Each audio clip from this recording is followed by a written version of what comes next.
बिना एक सेकेंड गंवाए हम चलिए शुरू करते हैं। और आज मैं खड़ा हूं क्लास 9th की मैथमेटिक्स पढ़ाने के लिए। और क्लास 9th अगर सीबीएसई स्कूल में है और क्लास 9th की मैथमेटिक्स पढ़ने जा रहे हैं तो एक मेजर चेंजेस सीबीएसई लेके आया है। मैं बहुत शॉर्ट में आपको बताता हूं वो चेंजेस क्या है। सीबीएसई 2026 और 27 के लिए कह रहा है कि अगर आपको मैथमेटिक्स पढ़नी है या फिर आपको साइंस पढ़नी है तो आपको पढ़नी ही है। वो आपको ऑप्शन नहीं दे रहे कि नहीं भी पढ़ सकते हैं। आपको मैथ्स और साइंस पढ़नी है तो इसमें दो लेवल के एग्जाम होंगे, लेवल 1, लेवल 2। लेवल 1 को उन्होंने स्टैंडर्ड कहा है और लेवल 1 को उन्होंने स्टैंडर्ड कहा है, लेवल 2 को उन्होंने एडवांस कहा है, एडवांस। ऐसे ही साइंस में भी लेवल बनाए हैं, लेवल 1 एंड लेवल 2। लेवल 1 को उन्होंने स्टैंडर्ड कहा है और लेवल 2 को वो एडवांस कह रहे हैं। इसका क्या मतलब है? मतलब ये है कि अभी तक जो बच्चे एग्जाम देते थे दरअसल वो स्टैंडर्ड एग्जाम देते थे। बट अगर कोई ये बोले कि नहीं मैं 10th क्लास की मैथमेटिक्स बखूबी सीख चुका हूं, मुझसे आप हॉट क्वेश्चंस पूछ सकते हैं, तो सीबीएसई बोल रहा है मैं उसका एक अलग से एग्जाम लूंगा जो एडवांस के लिए होगा।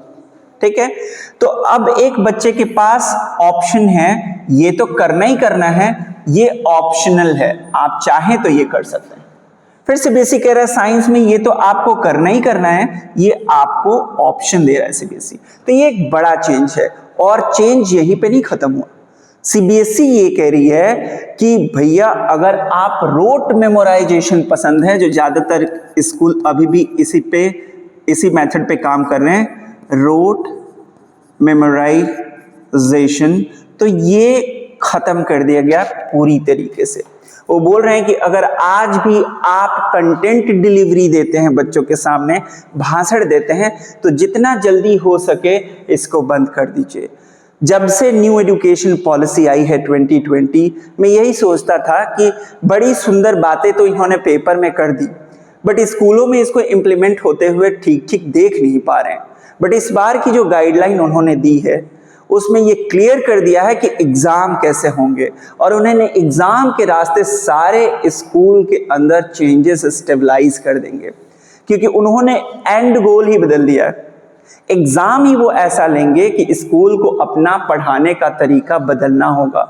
अब स्कूल के पास बहुत कम टाइम है कि वो जल्दी से जल्दी इस चीज को सीखे और सीख के नए फॉर्मूले और नए लेयरिंग पे काम करे। मैं वादा करता हूं, मेरा नाम Pawan Singh, Kaushalya holistic learning hub है, जो एक फिजिकल क्लासरूम है जो मैं हकमा सिवान तरवारा के अंदर मैं इसको रन करता हूं।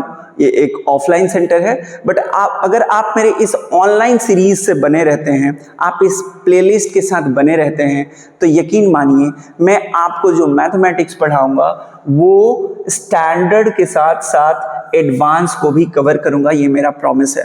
तो जो मेरा लेक्चर का फ्लो होगा वो होगा कि डेफिनेशन से हम स्टार्ट करेंगे।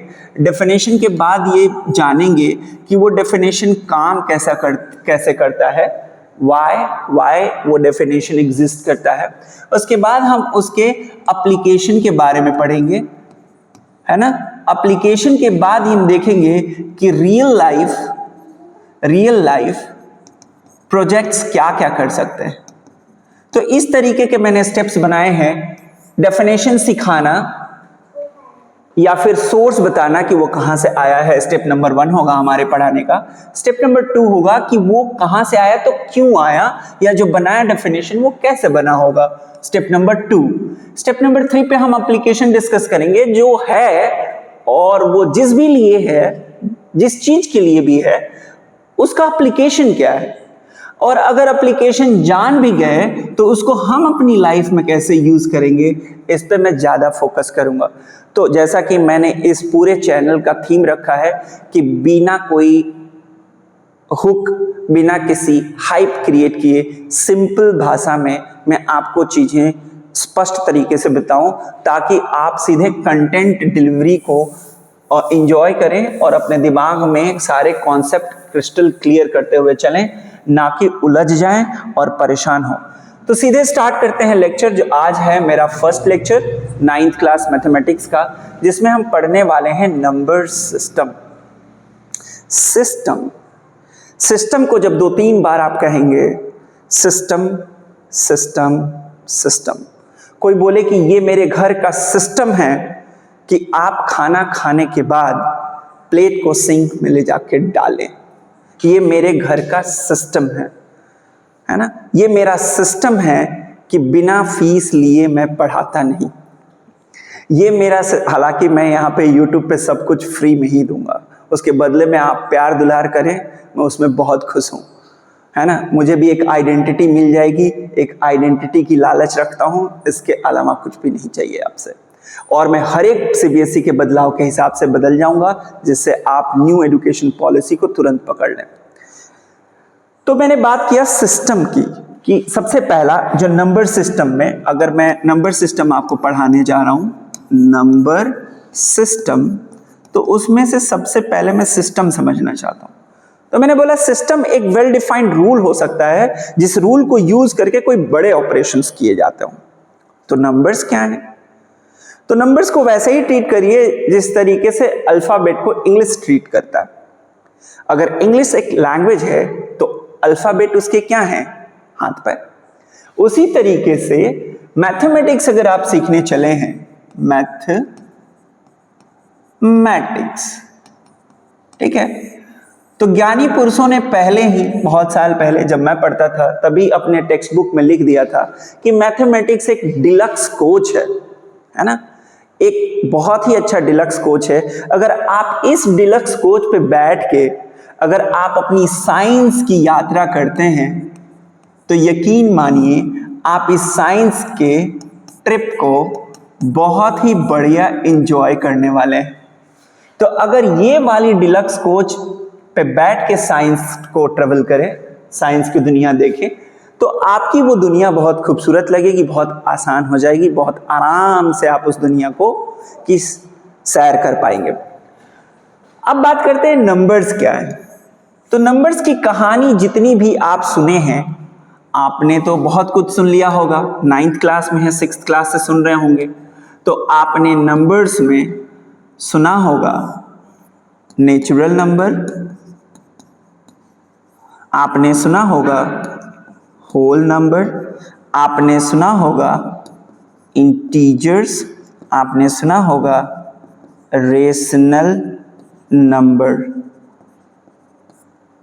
एक एक करके परतें खोलते हैं, और उसमें यह है कि अगर पहले के ज़माने में जब मैथमेटिक्स ग्रो कर रही होगी और हम सब बंजारे होंगे और एक कबीला छोड़ के दूसरी की तरफ जाते होंगे, यहाँ से उठा के उधर भागते होंगे, जहाँ भी पानी मिल जाए, जहाँ भी खाने पीने के लिए मिल जाए, तब हमारे पास अगर भेड़ होते होंगे तो हम भेड़ काउंट करते होंगे कि किसी के पास कितनी भेड़ है। तो किसी के पास कोई एक भेड़ है ना, मुझे भेड़ तो बनाना नहीं आता यार, एडजस्ट करो। और किसी के पास 2 है, किसी के पास 3 है, किसी के पास 4 है, एंड सो ऑन। तो उन्हें भेड़ काउंट करने वाली प्रॉब्लम होती होगी। तो शुरुआत में तो कुछ नहीं होगा, कोई भाषा नहीं होगी, तो बस अंदाजा लगाते होंगे कि तेरी भेड़ ज्यादा है संख्या में, मेरी कम है। बाद में एक कॉन्क्रीट लैंग्वेज बनाया गया होगा कि चल इस मेथड से हम एग्जैक्टली बताएंगे किसके पास कितना है। तो अगर किसी के पास सिर्फ एक ही भेड़ है तो उसको बोला गया होगा कि इस सिंबल से रिप्रेजेंट करेंगे, ये सिंबल लिखते ही हम सब लोग एग्री कर जाएंगे कि ये 1 है। और अगर किसी ने ये वाली डिजाइन बना दी तो इसको माना जाएगा कि ऐसा ऐसा एक और है, इसके जैसा एक और है। और अगर ऐसा ही किसी ने ऐसे डिजाइन बना दिया तो इस पूरे क्लब को ये सारी डिजाइन बना के बताने की जगह यही डिजाइन बना लो, इससे पता चल जाएगा जो है उसके जैसा एक और है और उसके जैसा एक और है। और इसी तरीके से अलग अलग डिजाइन बने होंगे जिससे अलग अलग क्वांटिटी का पता चला होगा। तो नेचुरल नंबर में हम बेसिकली काउंट कर रहे थे। मैथमेटिक्स की यात्रा में जब नेचुरल नंबर आया, नेचुरल बिल्कुल ऑर्गेनिक, उससे हमारी समस्या समाप्त हो गई, हम चीजों को काउंट कर सकते थे। लेकिन सिर्फ काउंट करने से हमारा काम नहीं चला। 1 2 3 ये सब तो कर लिया हमने, बट हम एक जगह जाके फंस गए। हम इसलिए फंस गए, अगर मुझे एप्पल खाना है, अगर मुझे माफ करिएगा मेरे हैंडराइटिंग की वजह से, अगर मुझे एप्पल खाना है और मेरे पास एक एप्पल है और मैं खा गया, तो मैं बोलूंगा एक एप्पल मैंने खा लिया। बट जस्ट काटा है, बट अभी खाया नहीं है, बस उसको काटने जा रहा हूं मैं, तो मैं कितना खा लिया? अगर 2-3 बाइट ले लिए तो कुछ पोर्शन एप्पल के मैंने खा लिए, और पूरा खा लिया तो बात ही खत्म, पूरा एप्पल 1 एप्पल था, 1 एप्पल मैंने खा लिए। बट अभी बस काटने ही वाला था, खाने ही वाला था, तो कितना खा गया? तो जब शुरुआत बतानी थी किसी चीज की, तो वहां हम फंस गए। वहां पे हम नेचुरल नंबर से हमारा काम नहीं चला, हमें इस नेचुरल नंबर में एक 0 ऐड करने की जरूरत पड़ी, ताकि हम बताएं कि जो वो है वो कुछ नहीं है, और सब कुछ नहीं से स्टार्ट होता है। मेरे पास पहले कुछ नहीं था, फिर कुछ रुपए हुए। मेरे पास पहले कोई ज्ञान नहीं था, फिर कुछ ज्ञान हुए, है ना। तो जैसे कि सुबह उठते हैं, जब आप फ्रेश होते हैं तो आपके पेट में कुछ भी नहीं होता है, फिर कुछ होता है।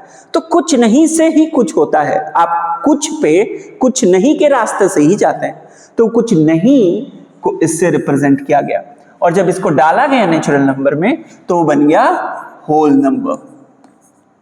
होल नंबर, तो होल नंबर बेसिकली क्या था? नेचुरल नंबर में ऐड कर दो या इंक्लूड कर दो 0 को। बट मामला यहां खत्म नहीं हुआ, मामला यहां खत्म नहीं हुआ। अब एक और लड़ाई थी। लड़ाई ये थी कि लेट अस सपोज मैं रूम में खड़ा हूं, मानिए कि मैं एक रूम में खड़ा हूं, और जो भी टेम्परेचर रूम का टेम्परेचर है उसको मैं ना गर्म कह रहा हूं ना ठंडा कह रहा हूं। तो उसके बाद थोड़ी गर्मी बढ़ती है तो मैं बोलता हूं गर्मी बढ़ी, थोड़ी सी और गर्मी बढ़ी तो मैं बोलूंगा और गर्मी बढ़ गई, थोड़ी और गर्मी हो गई, पसीने होने लगे तो मैं बोलूंगा थोड़ी और गर्मी बढ़ गई। तो गर्मी का स्केल बढ़ता जा रहा है। अगर मैं उसको नंबर से दिखाऊं तो ये वो लाइन थी जहां से मैं बोला गर्मी बढ़ी और बढ़ी और बढ़ी, बढ़ती जा रही है। अगर लेट अस सपोज मेरे लिए नॉर्मल टेम्परेचर 16 डिग्री सेल्सियस है, जिसको मैं मानता हूं कि मुझे गर्मी नहीं लग रही है, तो 17 पे थोड़ी लगने लगेगी, 18 पे थोड़ी और लगने लगेगी, 19 पे थोड़ी और लगने लगेगी, और भैया 47 48 पे तो क्या ही कहने। बट टेम्परेचर तो इससे कम भी होते हैं, 15 degree, 14 degree, dot dot dot 0 degree, जहां पे पानी बर्फ बन जाता है। बट 0 के भी नीचे अगर जाए टेम्परेचर तो फिर उसे हम क्या कहेंगे? तो फिर हमें एक नया डिजाइन बनाने की जरूरत थी। और अगर आप इस वाले एग्जाम्पल में उलझ गए तो मेरे पास आपके लिए एक बहुत ही अच्छा एग्जाम्पल है। लेट अस सपोज 2 दोस्त थे, ए और बी।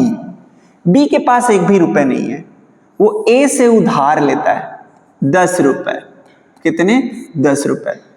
तो ए के पास कुछ भी नहीं थे, होने से इसके पास 10 रुपए हो गए, और इसके पास 10 रुपए पहले से थे, दे देने के पास इसके पास हो गए कुछ नहीं, अब इसके पास हो गए 10। बट ये जब गया तो रास्ते में इससे ये पैसा चोरी हो गया, स्टोलन हो, किसी ने ले लिया, चुरा लिया, छीन लिया। तो आप कहेंगे कि लॉजिकली इसके पास अब कोई पैसा नहीं है, आप कहेंगे अब इसके पास 0 है। लेकिन प्रॉब्लम एक आ गई। वो प्रॉब्लम ये है कि जब ये भाई साहब कहीं से कुछ मजदूरी करके 10 रुपए कमाएंगे तब जाके 0 पे आएंगे, क्योंकि ये पैसे तो इनको लौटाने हैं। तो जिसको कमा के 0 पे आना पड़े, इसका मतलब चोरी होने के बाद वो कहां गया? मेरे पास था नहीं, किसी से उधार लिया और उधार का पैसा चोरी हो गया। तो जब मैं कमाऊंगा तो उस 10 रुपए को मैं अपना 10 रुपए कैसे कहूंगा? वो 10 रुपए तो किसी और को लौटाने हैं। तो जो वो कमाई है जो मुझे 0 पे लेके आ रही है, इसका मतलब जो ना फायदा ना नुकसान का स्टैंडर्ड था उससे कहीं मैं नीचे पहुंच चुका हूं, तभी तो उसकी सीढ़ियां 10 रुपए से चढ़ के मैं 0 पे आ रहा हूं। अब यहाँ पे इसको इंडिकेट किया जाता था नेगेटिव नंबर से, नेगेटिव नंबर्स। तो यूं समझ लीजिए कि टेम्परेचर बताने के लिए, लॉसेस को बताने के लिए, है ना, एक नए नंबर सिस्टम में एक नए टाइप ऑफ नंबर को इंट्रोड्यूस करने की जरूरत पड़ी, जिसको हम इंटीजर के नाम से जानते हैं। और उसमें क्या क्या चीजें थी? उसमें थी नेचुरल नंबर, उसमें थी natural number 1 2 3 4 dot dot dot, उसमें थी 0 जिससे ये बन गया होल नंबर, और उसमें इक्वली डिस्टेंस पे स्पेस्ड पे नेगेटिव ऑफ नेचुरल नंबर्स थी। अगर ये फायदे का 1 रुपए है तो ये घाटे का 1 रुपए है, अगर ये फायदे का 2 रुपए है तो ये घाटे का 2 रुपए है, अगर ये फायदे का 3 रुपए है तो ये घाटे का 3 रुपए है, एंड सो ऑन। और इस कलेक्शन को बोल दिया गया इंटीजर, इस कलेक्शन को बोल दिया गया इंटीजर। अब इस इंटीजर की कहानी में, हमारे नंबर सिस्टम की कहानी में, नंबर सिस्टम की कहानी में हम नेचुरल नंबर समझ लिए जो सिर्फ एक काउंटिंग नंबर है, और 0 से स्टार्ट करने की एक वजह थी जिसकी वजह से मुझे होल नंबर पढ़ाना पड़ा, या नंबर सिस्टम में होल नंबर इंट्रोड्यूस हुआ। और उसके बाद लॉसेस को इंडिकेट करने के लिए नया डिज़ाइन कौन बताए, इससे बेहतर है कि उसके आगे माइनस लगा दो। तो हमारी कहानी इंटीजर पे आ गई है। अब मैं नेक्स्ट वाले लेक्चर में ये कवर करूँगा कि रेशनल नंबर क्या है और इरेशनल नंबर क्या है। तो मैं इस लेक्चर को यहीं पे रोकता हूँ, और मैं आपको बताना चाहूँगा कि मैं आपके लिए नोट्स तैयार कर रहा हूँ। देखिए मैंने यहाँ पे लिखा हुआ था कि focus is now on competency based learning not content coverage. ये नई वार्निंग है कि बदल जाओ, रोट मेमोराइजेशन नहीं काम चलेगा, कॉम्पिटेंसी बेस्ड लर्निंग होनी चाहिए। हर एक सवाल जो अब बोर्ड पूछेगा वो रीजनिंग उसमें होगी, एप्लीकेशन होगा, रियल लाइफ कनेक्शन होना चाहिए, और मल्टी स्टेप थिंकिंग होनी चाहिए। आगे के लेक्चर्स में मैं ये बताऊंगा, आप मेरे से बने रहिएगा। अगला लेक्चर रियली बहुत मज़ेदार होने वाला है। उसके बाद मैंने बताया था कि एडवांस मैथ को ऑफिशियली इंट्रोड्यूस कर दिया गया है, जिसमें हॉट क्वेश्चन और एक्स्ट्रा पेपर उसके लिए होगा। और एक और लाइन जो कि मैंने कोट किया है, ये सारी फाइल मैं आपको डिस्क्रिप्शन में दे दूंगा जब चैप्टर खत्म होगा, आप एंजॉय करिएगा और पढ़िएगा। If your videos, my videos, are only definition and solved questions, the student will fail in the real exam. ऐसा मैं नहीं कह रहा हूँ, CBSE कह रहा है कि अगर आप किसी बच्चे को पढ़ा रहे हो और अपने वीडियो में सिर्फ डेफिनेशन और सॉल्व क्वेश्चन रखे हुए हो तो बच्चे फेल हो जाएंगे भाई साहब। आप ध्यान रखिएगा इन सारी बातों का। तो मैंने एग्जैक्ट वैसे ही कोट कर लिया है अपने लिए, ताकि मैं ध्यान रखूंगा हमेशा कि सिर्फ डेफिनेशन और सॉल्व क्वेश्चन से अब काम नहीं चलने वाला है। केस बेस्ड क्वेश्चंस आएंगे, रियल लाइफ क्वेश्चंस होंगे, ठीक है। तो ये मेरी स्ट्रैटेजी रहेगी। मैं अपने आप को सिर्फ मैथ्स टीचर कह के नहीं बुलाऊंगा, मैं कहूँगा खुद को एक मेंटोर, जिसकी रिस्पॉन्सिबिलिटी होगी कॉन्सेप्ट डेवलप करे, थिंकिंग डेवलप करे और बोर्ड के लिए स्ट्रैटेजी बनाए, ठीक है। तो मैंने बता दिया कि कैसे हमारा लेक्चर का फ्लो होगा। पहले हम लोग डेफिनेशन सीखेंगे, फिर वो डेफिनेशन कैसे काम करता है वो, या फिर वो कहाँ से आया है, और फिर हम लोग रियल लाइफ प्रॉब्लम करेंगे। और इसी के साथ मैं ये वाला लेक्चर रोकता हूँ। मेरा नाम पवन सिंह, KHLH, सिवान, बिहार।